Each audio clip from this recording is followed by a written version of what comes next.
ever thought about why it is so easy to work in some teams and so hard to work in others? While some teams will give you energy and sometimes the team will just take all the energy away from you. And you know what, this isn't just a feeling. Teams have a huge variation in how efficient they are or how intelligent they are. If you take an average team in an average organization today, they will spend approximately 38% of their time and focus on the task at hand. Now, a high-performing team with the same conditions will spend up to 76% of their time and focus on the task at hand. And this is a huge variation, especially if you're considering that people in organizations today, they spend approximately 80% of their working time collaborating with others. The reason for this is because we are much more specialized today than we were before. So we need each other's competence and knowledge to be able to be successful. But why is it that teams don't spend more time on the task at hand? Well, one way of understanding this is if we look at a team and we compare it to an individual working on her own.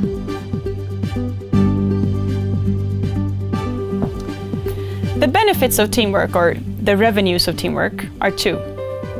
First, people have different thoughts and ideas and experience and knowledge, and if you can merge this knowledge into the team, you can create new knowledge and new ideas that no one individual would have been able to come up with on her own. Second, you can divide work between the individuals, and this will save time, of course, but it will also make it possible for each individual to deepen their understanding of their specific responsibility. However, working in a team also have costs if you compare it to working on your own. Some of this is connected to just the process of being a team. It takes longer time to listen to everyone, to organize, to make decisions, etc. And this is called the process cost of teams. In addition to this, we have something called social costs.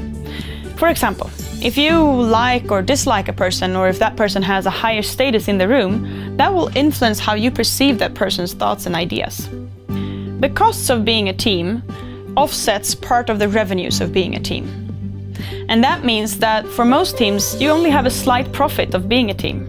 And that's on average. You will also have a lot of teams in your organization where the costs will be higher than the revenues. That means that these teams will not be more effective than an individual would have been on her own. The conclusion is that for an organization to be effective, it must develop its capacity to collaborate, basically to make sure that the revenues are higher than the costs. Now, these challenges are addressed in a framework called the CICS model. CICS stands for Collective Intelligence Capability System, and it was developed at the Stockholm School of Economics here in Sweden. The researchers behind this model is Professor Andreas Werr and Dr. Philip Runsten. Now, let's go talk to Philip and learn more about how you as an organization can excel at cooperating. So the CICS model is ultimately developed to help teams understand how they can work with their own collective intelligence in their own team. Every team is unique, and the situation they face is unique. They have unique team members. So we think that the best developers or coaches of teams must be the teams themselves.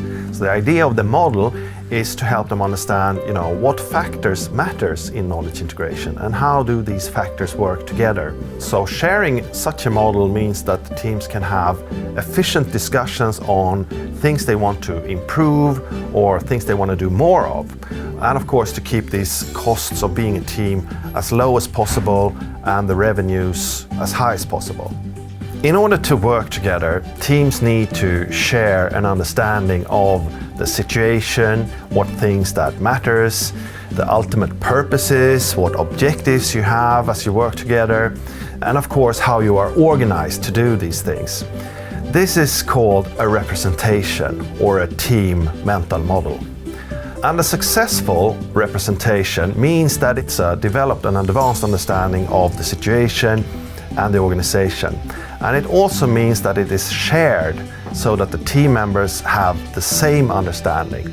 And this is why we know that high-performing teams spend much more time discussing their representation than the low-performing teams do. You could actually say that a good representation is a continuous discussion, because that will make it more advanced and it will also make it more shared.